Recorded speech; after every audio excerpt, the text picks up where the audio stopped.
ಚನ್ನಪಟ್ಟಣದಲ್ಲಿ ಇವತ್ತು 6ನೇ ಸದಸ್ಯ 6ನೇ ಕಾರ್ಯಕ್ರಮ ಆದರೂ ಜನರ ದುರುಪಯೋಗ ಕಡಿಮೆ ಆಗ್ತಾ ಇಲ್ಲ. ಬಹಳಷ್ಟು ಅರ್ಜಿಗಳು ಬರ್ತಾ ಇದ್ದಾವೆ ಈಗಲೂ. ನೋಡಿ, ಸರ್ಕಾರ ಅವ್ರ ಮನೆ ಬಾಗಿಲಿಗೆ ಬಂದಿದೆ. ಕರ್ನಾಟಕ ರಾಜ್ಯದ ಇತಿಹಾಸದಲ್ಲಿ ಏನು ಈ ಚನ್ನಪಟ್ಟಣದಲ್ಲಿ ಪ್ರಾರಂಭ ಮಾಡಿದ್ದೀನಿ, ಮನೆ ಬಾಗಿಲಿಗೆ ಹೋಗಿ ಅವ್ರನ್ನ ಕರ್ಕೊಂಡು ಬಂದು ಅವ್ರ ಸಮಸ್ಯೆನ ಕೇಳ್ಬಿಟ್ಟು ಏನ್ ಮಾಡ್ತಾ ಇದೀರಲ್ಲ, ಇದು ಇಡೀ ರಾಜ್ಯದ ವ್ಯಾಪ್ತಿಯಲ್ಲಿ ಇದನ್ನು ಮುಂದುವರಿತದೆ. ಎಲ್ಲ ಅನೌನ್ಸ್ಮೆಂಟ್ ಮಾಡ್ತಾ ಇದ್ದೀನಿ. ಈ ತರ ಸಿಸ್ಟಮ್ ಏನೇನು ನಿಮ್ಮ ಸಮಸ್ಯೆ ಇದೆ ಅಂತ ಹೇಳಿ ಇದು ಮುಂದುವರಿತದೆ. ಇದೊಂದು ಗವರ್ಮೆಂಟ್ ಪ್ರೋಗ್ರಾಮ್ ಇದೆ. ಮುಖ್ಯಮಂತ್ರಿಗಳು ಜನಸ್ಪಂದನ ಮಾಡಬೇಕು ಅಂತೇಳಿ ಎಲ್ಲರಿಗೂ ಆದೇಶ ಕೊಟ್ಟಿದ್ದಾರೆ. ಬಟ್ ನಾನಿಲ್ಲಿ ಸ್ವಲ್ಪ ಸ್ಪೆಷಲ್ ಟೈಪೇ ಮಾಡ್ತಾ ಇದ್ದೀನಿ. ಯಾಕೆಂದ್ರೆ ನನಗೆ ಜನರ ಸಮಸ್ಯೆ ಏನು ಅಂತ ಅರಿವಿದೆ. ನನಗೆ ನಮ್ಮ ಬೇರೆ ಶಾಸಕರಿಗೂ ಎಲ್ಲ ನಾವು ತಿಳಿಸ್ತೀವಿ ಇದೇ ರೀತಿ ಕಾರ್ಯಕ್ರಮ ಮಾಡಬೇಕು ಅಂತ. ಸೊ ಅವ್ರ ಪ್ರಾಬ್ಲಮ್ಸ್ ನ ಒಂದೊಂದೇ ಅಟೆಂಡ್ ಮಾಡಬೇಕು. ಯಾವಾಗ ನಾವು ಈ ಪ್ರಾಬ್ಲಮ್ಸ್ ನ ಅಟೆಂಡ್ ಮಾಡ್ತೀವಿ, ನಮಗೆ ಬೆಂಗಳೂರಿನಲ್ಲಿ ಒತ್ತಡ ಕೂಡ ನಮಗೆ ಕಡಿಮೆ ಆಗ್ತಿದೆ, ತಾಲೂಕಲ್ಲೂ ಕೂಡ ಒತ್ತಡಗಳು ಕಡಿಮೆ ಆಗ್ತದೆ. ಸೊ ಈ ರೀತಿ ನಾವು ವರ್ಷಕ್ಕೊಂದ್ಸತಿ 2 ಸತಿ ನಾವು ಮಾಡಿದ್ರೆ ಎಷ್ಟೋ ಪ್ರಾಬ್ಲಮ್ ಸಾರ್ಟ್ ಔಟ್ ಆಗ್ತದೆ. ನಾನು ಕೊಟ್ಟದ್ದು ಎಲ್ಲ ಆಗ್ತದೆ ಅಂತ ನಾನು ಹೇಳಕ್ ಹೋಗುದಿಲ್ಲ. ಲೀಗಲ್ ಆಗಿ ತಂದು ಮಾಡಬೇಕು. ಏನೇ ಮಾಡಿದ್ರು ಲೀಗಲ್ ಆಗಿ ತಂದು ಮಾಡಬೇಕು.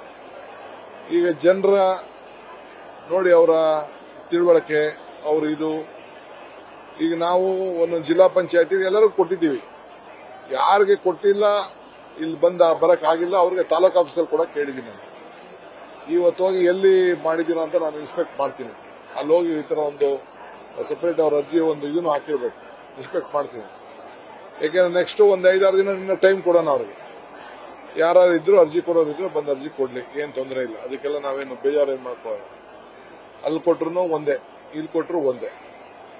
ಆದ್ರೆ ಜನರಿಗೆ ನಾವು ಹತ್ರ ಹೋಗ್ಲಿಲ್ಲ ಅನ್ನೋದಕ್ಕೆ ಇಲ್ಲಿರುವಂತ ಲೀಡರ್ಸ್ ಯಾರೇ ಆಗಿರ್ಲಿ, ಇವೆಲ್ಲ ಸಾಕ್ಷಿಗಳಾಗಿ ಉಳ್ಕೊಂಡಿವೆ. ಸೊ ಅದಕ್ಕೆ ನಮ್ಮ ಡ್ಯೂಟಿ ನಾವು ಮಾಡ್ತೀವಿ.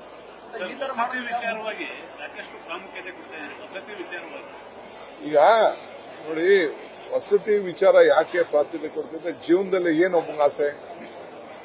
ಒಂದು ಉದ್ಯೋಗ, ಒಂದು ಮನೆ. ಮನೆ ಬಿಟ್ಟರೆ ಇನ್ನೇನಿದೆ? ಫಸ್ಟ್ ಮನೆ ಇದ್ರೆ ತಾನೆ ಎಲ್ಲ. ಸೊ ಅದಕ್ಕೆ ನಾವು ಪ್ರಯಾರಿಟಿ ಕೊಡಬೇಕು. ಸೊ ಅದಕ್ಕೆ ನಾನು ಆಫೀಸರ್ಸ್ಗೆಲ್ಲ ಹೇಳಿದ್ದೀನಿ, ಎಲ್ಲಿ ಗವರ್ಮೆಂಟ್ ಲ್ಯಾಂಡ್ ಇದೆ ಫಸ್ಟ್ ಫೈನಲೈಸ್ ಮಾಡಿ, ಇಲ್ಲ ಅಂದ್ರೆ ಪ್ರೈವೇಟ್ ಲ್ಯಾಂಡ್ ಖರೀದಿ ಮಾಡೋಣ ಅಂತ ಹೇಳಿದ್ದೀನಿ. ಕೆಲವಕ್ಕೆಲ್ಲ ಅಲ್ಲೇ ಹುಡುಕಿದ್ದಾರೆ. ಈಗ ನಾನು ಸೋಮವಾರ ಆದ್ಮೇಲೆ ನೆಕ್ಸ್ಟ್ ಮುಗಿದ ಮೇಲೆ ಆ ಸೈಟ್ಗಳಿಗೂ ಹೋಗ್ತೀನಿ. ನಾನು ಎಲ್ಲೆಲ್ಲಿ ಹುಡುಕಿದ್ದಾರೆ ನಾನೇ ಖುದ್ದಾಗಿ ಹೋಗಿ ಆ ಊರುಗಳಿಗೆ ನಾನು ಭೇಟಿ ಮಾಡ್ತೀನಿ. ಯಾಕೆಂದ್ರೆ ಇವ್ರು ಕೊಡೋ ಜಾಗ ಜನ ಹೋಗಿ ರೆಡಿ ಇರಬೇಕಲ್ಲ. ಹೌದು, ನಾನು ಟೌನ್ ಪಕ್ಕದಲ್ಲಿ ಬಹಳ ವರ್ಷದಿಂದ ಸೈಟ್ ಕೊಟ್ಟಿಲ್ಲ.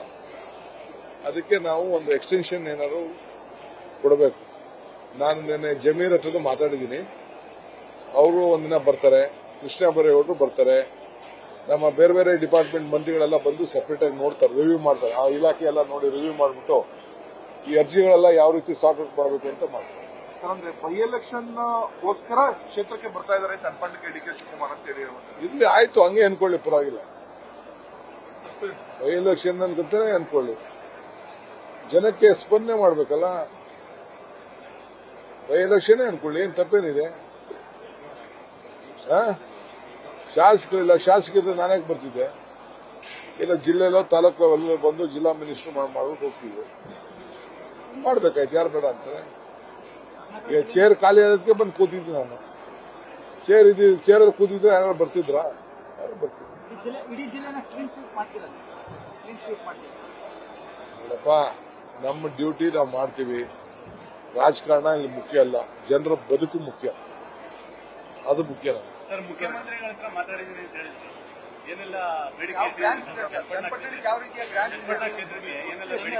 ನೋಡ್ರಿ, ಸ್ಪೆಷಲ್ ಗ್ರಾಂಟ್ ಈಗಾಗಲೇ ನಿನ್ನೆ ಡಿಸಿಷನ್ ತಗೊಂಡಿದ್ದಾರೆ.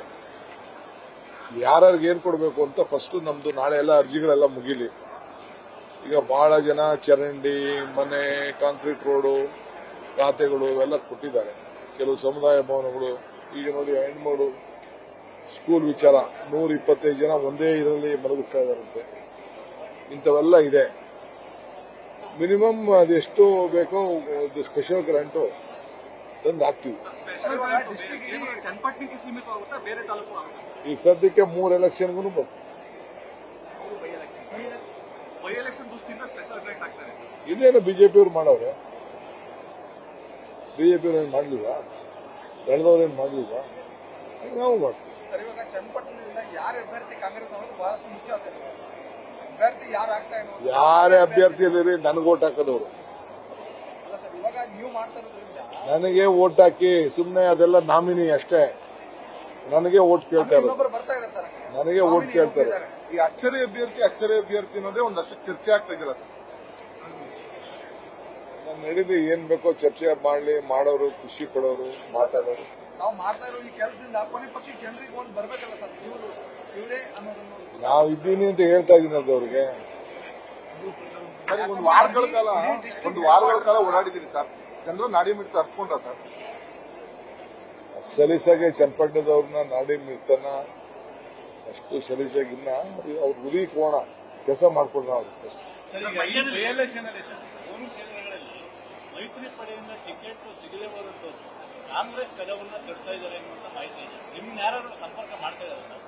ನನ್ನ ಹತ್ರ ಯಾರು ಸಂಪರ್ಕ ಮಾಡಿಲ್ಲ, ಯಾರು ಸಂಪರ್ಕ ನನಗೆ ಯಾರು ಮಾಡಿಲ್ಲ. ನನ್ನ ಡ್ಯೂಟಿ ನಾನು ಮಾಡ್ತಾ ಇದ್ದೀನಿ. ಮೈತ್ರಿ ಟಿಕೆಟ್ ಸಿಗಲಿಲ್ಲ ಅಂತ ಆಡಳಿತ ಮಾಡಬೇಕು ಅಂತ ಸರ್, ಭ್ರಷ್ಟಾಚಾರ ರಹಿತ ಆಡಳಿತ ಕೊಡಬೇಕು ಅಂತಂದ್ರೆ ಮೈಸೂರು ಮೂಡಲ್ಲಿ 4,000 ಕೋಟಿ ಭ್ರಷ್ಟಾಚಾರ. ಈಗ ನೋಡಪ್ಪ, ಈಗ ಒಂದು ಹೆಣ್ಮಗಳು ಇಲ್ಲಿ ಚಿಕ್ಕಮಗಳೂರಲ್ಲ ಯಾರಲ್ಲ, ಈಗ ನಾನು ಡಿಸಿಗೆ ಹೇಳಿದ್ದೀನಿ, ಖಾತೆ ಮಾಡ್ಕೊಡಕ್ಕೆ ಏನ್ತಕ್ಕೋ ಒಂದು ಯಾವ್ದೋ ಒಂದು ಸಣ್ಣ ಪೆನ್ಷನ್ ಮಾಡ್ಕೊಡಕ್ಕೆ,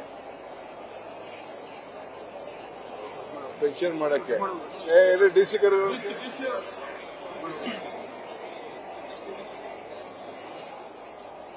5,000 ರೂಪಾಯಿ ಎಷ್ಟಕ್ಕೆ. What is that complaint? ಆ ಹೆಣ್ಮಗಳು ಕೊಟ್ಲಲ್ಲ ನಮ್ಗೆ. ಈಗ ಯಾರೋ ಹರ್ಷಿತಾ ಅಂತ ನಾಡ್ ಕಚೇರಿಲಿ 50,000 ರೂಪಾಯಿ ಲಂಚ ಕೇಳ್ತಾ ಇರತ್ತೆ. ಯಾರೋ ಪಾಪ 70 ವರ್ಷದ ಹೆಣ್ಮಗಳು ಕೊಟ್ಟಿದ್ದು. ನಾನ್ ಬರೆದು ಡಿಸಿ ಕೊಟ್ಟಿದ್ದೀನಿ, ಇನ್ನೇನು ಎನ್ಕ್ವೈರಿ ಮಾಡಿ ಅಂತ. ಇದೇನು ನಿಜ ಆಗಿತ್ತು ಅಂದ್ರೆ ಸಾಯಂಕಾಲದೊಳಗೆ ಸಸ್ಪೆಷನ್ ನಾನು ಇಶ್ಯೂ ಮಾಡ್ತಾರೆ. ಹೇಳಿ, ನನಗೆ 4,000 ಕೋಟಿ